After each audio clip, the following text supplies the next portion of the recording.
आकाशवाणी से पेश है खबरनामा।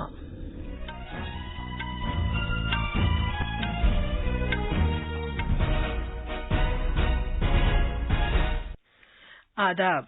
खबरनामे के साथ मैं शबाना रहमान। पहले इस वक्त की अहम खबरें। वजीर-ए-आजम नरेंद्र मोदी आज इसराइल, मुत्तहिदा अरब अमारात और अमरीका के रहनुमाओं के साथ अव्वलीन I2U2 सरबराह मीटिंग में वर्चुअल वसीले से शिरकत करेंगे। 18 से 59 साल तक के लोगों को सरकारी मराकज़ पर कल से कोविड से बचाव का एहतियाती टीका मुफ्त लगाया जाएगा। वजीर दिफा राजनाथ सिंह ने कहा है कि भारत दिफा के शोबे में खुद किफालत की समत मुंतकली के दौर से गुजर रहा है। श्रीलंका के वजीर-ए-आजम रानिल विक्रमासिंघे ने फौज से कहा है कि वो अमन व सुकून बहाल करने की खातिर तमाम जरूरी इक़दाम करे। बरतानिया ने वजीर-ए-आजम के ओहदे के लिए पहले दौर की वोटिंग में ऋषि सुनाक सबसे आगे हैं। सालाना कावड़ यात्रा 2 साल के वक्फे के बाद आज शुरू हो गई है। ISSF निशानेबाजी वर्ल्ड कप में मेहुली घोष और शाहू तुषार माने ने भारत के लिए सोने का दूसरा तमगा जीता है। और क्रिकेट में आज शाम लंदन में लॉर्ड्स के मैदान पर भारत और इंग्लैंड के दरमियान 3 एक रोजा मैचों की सीरीज का दूसरा मैच खेला जाएगा।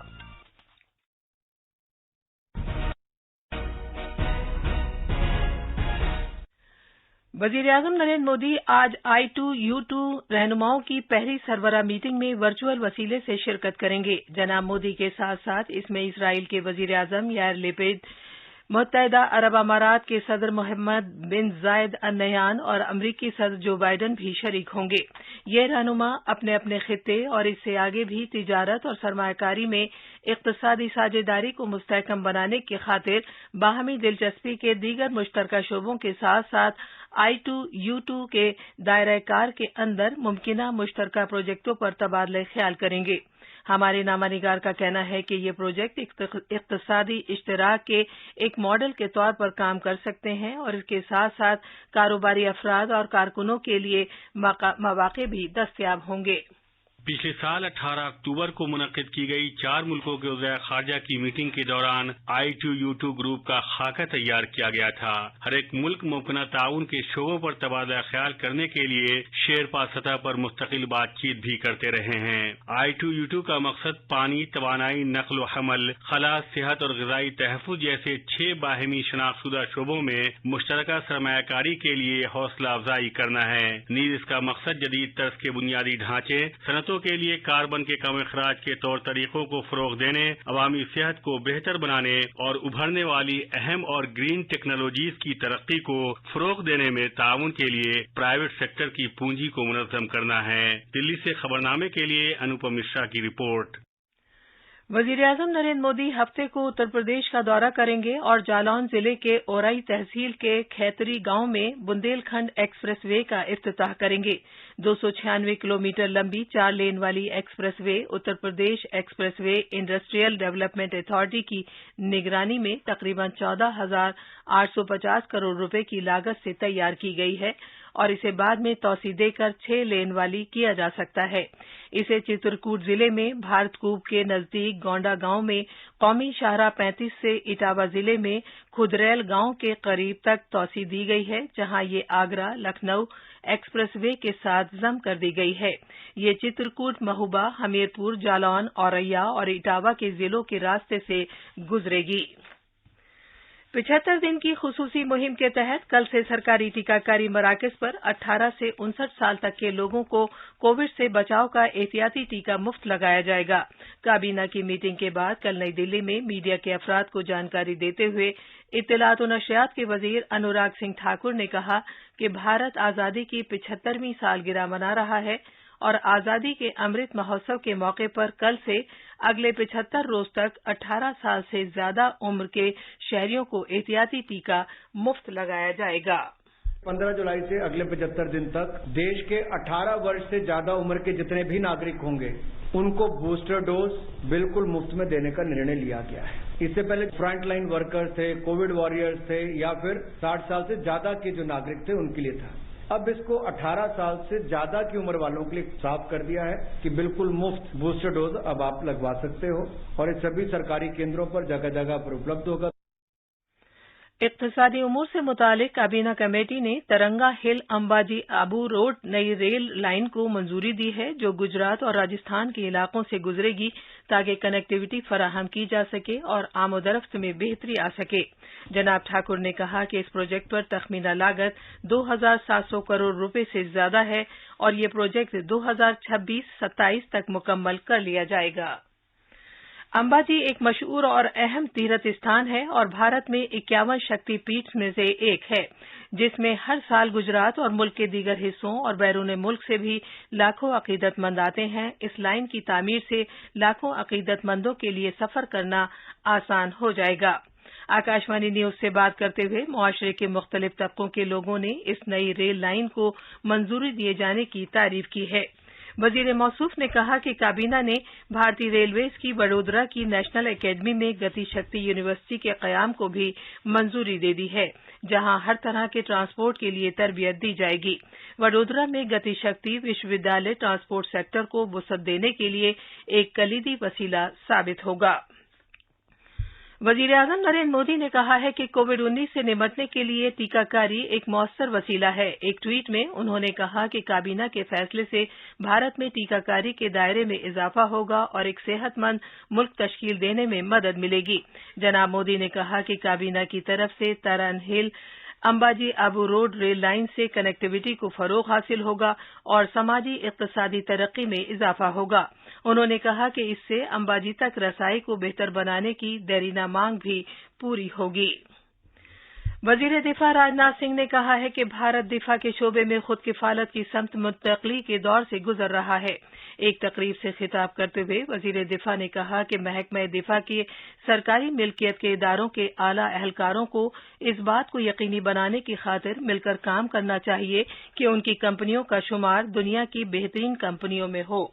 मिनिस्ट्री ने 2025 तक लगभग 2.25 लाख करोड़ रुपए के डिफेंस प्रोडक्शन का लक्ष्य रखा है। लक्ष्य हमारा बहुत बड़ा है, लेकिन हम 837 लक्ष्य को हम प्राप्त करेंगे और जिसमें 35 to 40,000 करोड़ रुपए का एक्सपोर्ट भी शामिल है। टारगेट इसका रखा है कि 24-25 तक हमारी कोशिश होगी कि हम इस टारगेट को अचीव करें। मुझे बताया गया है कि इस लक्ष्य को प्राप्त करने की दिशा में डीपीएसयू का मेजर रोल होगा और मैं जानता भी हूं और इसमें 70 से 80% तक वे अपना योगदान देंगे। जनाब राजनाथ सिंह ने चेयरमैन और मैनेजिंग डायरेक्टर साहिबान नीज दीगर डायरेक्टरों पर जोर दिया कि वो मिलकर काम करें ताकि उनकी कंपनियां मुख्तलिफ शोबों में दुनिया के बेहतरीन इदारों की फहरिस्त में मुकाम हासिल करें। उन्होंने खुद किफालत हासिल करने की समत दिफा की वजारत की जानिब से किए गए मुख्तलिफ इक़दामात का जिक्र किया। बीजेपी ने साबिक नायब सदर जमहूरिया हामिद अंसारी और कांग्रेस से कहा है कि वो पाकिस्तान के एक सहाफी के इस दावे पर खुद को बेदाग साबित करें कि वो यूपीए के दौरे हुकूमत में 5 मरतबा भारत आया था और यहां इकट्ठा की गई अहम और हसास जानकारी पाकिस्तान की खुफिया एजेंसी आईएसआई को फराहम की थी। बीजेपी के तर्जुमान गौरव भाटिया ने मीडिया को जानकारी देते हुए पाकिस्तान के मज़कूरा सहाफी नुसरत मिर्जा के इस बयान का हवाला दिया कि वो जनाब अंसारी की दावत पर भारत आया था और उनसे मुलाकात की थी। भारत पूरे विश्व में आतंकवाद के खिलाफ जो मुहिम है उसमें अग्रणी भूमिका निभा रहा है और कांग्रेस की सरकार 2005 से 2011 के बीच में 5 बार ऐसे व्यक्ति को भारत आने का निमंत्रण देती है, वो भी हामिद अंसारी जी देते हैं। वही जानकारी हमारे देश की सेना, हमारे देश के नागरिकों के खिलाफ उसका इस्तेमाल किया जाता है। तो सबसे पहले तो देश की जनता ये पूछना चाहती है कि आतंकवाद का खात्मा करने के लिए क्या कांग्रेस की जो सरकार रही उसकी ये नीति थी? क्या ये कांग्रेस पार्टी को जवाब नहीं देना चाहिए कि ऐसा क्यों हुआ? इधर साबिक नायब सदर जमहूरिया हामिद अंसारी ने इस इल्जाम पर रद्द-ए-अमल जाहिर करते हुए कहा कि कुछ ज़राए इब्लाग और बीजेपी के तर्जुमान की तरफ से उनके खिलाफ झूठ फैलाया जा रहा है। एक बयान में जनाब अंसारी ने कहा कि उन्होंने कभी भी नुसरत मिर्जा को भारत आने के लिए मदऊ नहीं किया और न ही उससे मुलाकात की। जनाब अंसारी ने कहा कि ये एक हकीकत है कि भारत के नायब सदर अमूमन वजारत खारजा के जरिए सरकार की सलाह पर गैर मुल्की सरकर्दा अफराद को मदऊ करते हैं। ये खबरनामा आकाशवाणी से नशर किया जा रहा है। श्रीलंका के वजीर-ए-आजम रनिल विक्रमासिंघे ने फौज से कहा है कि अमन और सुकून बहाल करने की खातिर जो कुछ भी जरूरी हो वो इकदाम करे। मुजाहिरीन ने वजीर-ए-आजम के दफ्तर पर धावा बोल दिया था। श्रीलंका के सदर गोटाबाया राजपक्सा ने जनाब विक्रमासिंघे को कायम मुकाम सदर मुकर्रर किया है, जबकि सदर मुल्क से चले गए हैं। अलबत्ता वजीर-ए-आजम को मुल्क की जिम्मेदारी दिए जाने के बाद मजीद एहतजाज और मुजाहरे हुए हैं, जिनमें ये मुतालबा किया गया कि वजीर-ए-आजम को भी सुबुकदोश हो जाना चाहिए। श्रीलंका को इन दिनों अब तक के सबसे शदीद इक्तिसादी बहरान का सामना है। कई लोगों ने इस बहरान के लिए राजपक्सा इंतजामिया को जिम्मेदार ठहराया है और उनका ये मानना है कि रनिल विक्रमासिंघे इस परेशानी का हिस्सा हैं जो मई में वजीर-ए-आजम बने हैं। सालाना कांवड़ यात्रा तकरीबन 2 साल के वक्फे के बाद आज फिर शुरू हो रही है। आज सावन के पवित्र महीने का पहला दिन है। कोविड-19 की वजह से गुज़िश्ता 2 साल ये यात्रा मनसूख रही थी। उम्मीद है कि इस साल 3 से लेकर 4 करोड़ तक अकीदतमंद इसमें शिरकत करेंगे। इस पवित्र यात्रा के दौरान अकीदतमंद गंगा नदी का पवित्र जल या पानी इकट्ठा करने के लिए पैदल जाते हैं और अपने अपने इलाकों के मंदिर ले जाते हैं। इस मौके पर अकीदतमंद भगवान शिव की तारीफ में नारे लगाते हैं और भजन कीर्तन भी करते हैं। इधर उत्तराखंड और उत्तर प्रदेश की सरकारों ने यात्रियों की बड़ी तादाद में शिरकत करने के मद्देनजर वसी इंतजामात किए हैं। कांवड़ यात्रा इस महीने की 26 तारीख को खत्म हो जाएगी। मजीद तफसील लखनऊ के हमारे नामानिगार से। उत्तर प्रदेश हुकूमत ने कांवड़ यात्रा के पेश नजर खातिर खा बंदोबस्त किए हैं। एडीजी अमन कानून प्रशांत कुमार ने आकाशवाणी न्यूज को बताया कि दीगर रियासतों के साथ भी तालमेल कायम किया गया है और पुलिस बात को यकीनी बना रही है कि बेहतर खाने और साफ सुथरे बैतुल खला समेत कांवड़ियों को सभी किस्म की सहूलियात हासिल हों। पुलिस ने यात्रा के दौरान अमन और हमंगी बरकरार रखने के लिए मुख्तलिफ तबकों के लीडरान से भी बात की है। हम लोगों ने सभी धर्म गुरुओं को कॉन्फिडेंस में लिया, उनके द्वारा अपील भी की गई। ऐसे भी दृष्टांत आते हैं जब हमारे मुस्लिम भाई कांवड़ियों के हेल्प के लिए अपना कैंप लगाते हैं और उनके धार्मिक रीति रिवाजों का ख्याल रखते हुए सारी व्यवस्थाएं की जाती हैं। तो हम सभी स्टेक होल्डर्स को साथ रखेंगे तथा जो भी जहां भी ट्रैफिक डाइवर्ट करने की आवश्यकता होगी, इस संबंध में अंतर्राज्यीय बैठक का आयोजन किया जा चुका है और जिसमें सभी प्रदेश जहां से कि श्रद्धालु आते हैं जल लेने हरिद्वार की तरफ, उनके यहां से भी व्यवस्थाएं की जा रही हैं। उत्तर प्रदेश पुलिस आजादी का अमृत महोत्सव तकरीबात सीरीज के तहत पहली मरतबा कांवड़ यात्रा के दौरान तिरंगे झंडे भी तकसीम करेगी। खबरनामे के लिए लखनऊ से सुशील चंद तिवारी की रिपोर्ट। बरतानिया के साबिक वजीर खजाना ऋषि सुनाक ने वजीर आजम के ओहदे के लिए पहले के दौर की वोटिंग में कामयाबी हासिल की है। आईएसएसएफ निशानेबाजी वर्ल्ड कप में मेहुली घोष और साहू तुषार माने ने भारत के लिए सोने का दूसरा तमगा जीता है। भारत और इंग्लैंड के दरमियान 3 मैचों की सीरीज का दूसरा एक रोजा बैनुल-अक़वामी मैच आज लॉर्ड्स में खेला जाएगा। ये थी खबरें। अब अखबारात के आईने के साथ हैं मुजीब अख्तर। शुक्रिया शबाना। राजधानी दिल्ली से शाये होने वाले आज के ज्यादातर अखबारों ने श्रीलंका में इमरजेंसी नाफिज होने की खबर को शहसुर्खी के साथ शाये किया है, जिसमें कहा गया है कि सदर राजपक्षे मुल्क से फरार और वज़ीर-ए-आज़म हाउस पर मुजाहिरीन का कब्जा। विक्रमासिंघे कायम मकाम सदर मुंतखब। अमरीका ने कोलंबो में अपनी सिफारती खिदमात मुअत्तल की। रोजनामा राष्ट्रीय सहारा और प्रताप ने वज़ीर-ए-आज़म की सदर जमहूरिया से मुलाकात की खबर पर तवज्जो मरकूज की है। अखबारों के मुताबिक इस मुलाकात को गैर रस्मी बताया गया है।